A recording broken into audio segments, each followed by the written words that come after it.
Well, hello there, ladies and gentlemen. It is I, Laz, and today I want to talk a little bit about Naruto versus Boruto.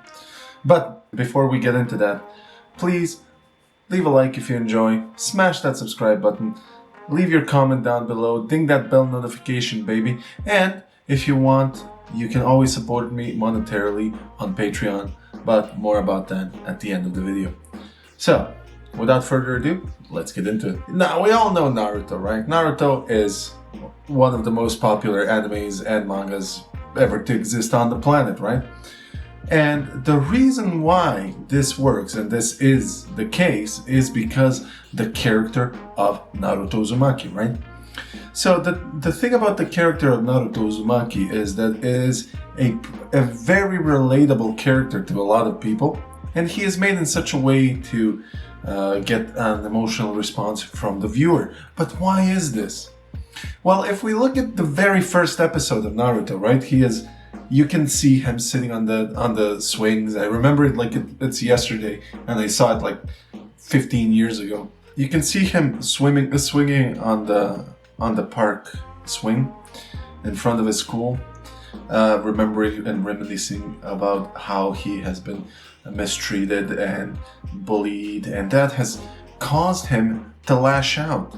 He, of course, as we all know, he has the nine-tailed fox in his belly, and that causes other people to look at him and judge him and look at him in a bad way, right? And fear him, most of all. So in that need for attention, in that need to be seen, to be noticed, to be, to be part of a community, because most of the time people were so afraid of him that they just ignored his existence. They all just tried to forget that he exists. So he went up to these shenanigans and started doing these shenanigans, right?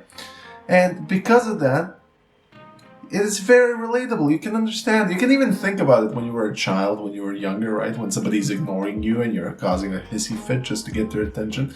Or like you can even see in animals. If like, for example, my cat that's in my lap right now, if I ignore him for too long, he's just going to start jumping around and just going apeshit right here. So he grabs my attention, right? Even dogs. Like, it's such a basic thing of a living being, not just a human being, to wanting to be a part of something, to wanting to feel friendship and to want to feel loved and to matter, right?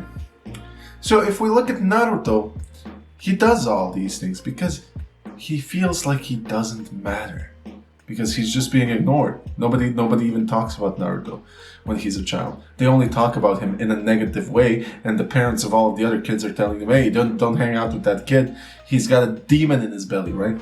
That is the first part of what makes Naruto great. The second part about what makes him great as a character is the progression. You see him struggle. You see him work very, very hard to achieve that goal of becoming Hokage, because he sees that goal of becoming a Hokage as a way to be noticed, a way to become something, to become someone, to be relevant, right? So you see the progression. You see him trying really, really, really hard to get there, right?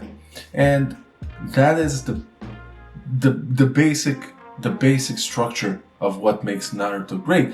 And not to mention all of the other characters around him, who also, for various reasons, like Sasuke is pretty much the same as Naruto, and in a way that he wants to be loved, right? In that aspect. But his family is gone, right? His family is dead, all been killed. So he grew up without that family love, same as Naruto, right? Although the difference is the channeling of that energy. Naruto is channeling that energy to become Hokage and he's channeling that energy to become the cream of the crop, right? He's doing his best. But Sasuke is trying to be the best, but for a different reason. He's trying to get revenge. He's not trying to become the Hokage by any means. He's just trying to get his revenge. And you can see him yearning for that family you love and for that friendship at some points in the anime. It kind of leaks through his stoic demeanor, right? So it's all the characters that drive Naruto and make it great. That's what I love about it, and that's what most people love about it. Tune in for part 2, where we talk about Boruto and what happens with that anime. Part 2 will be coming in a few days.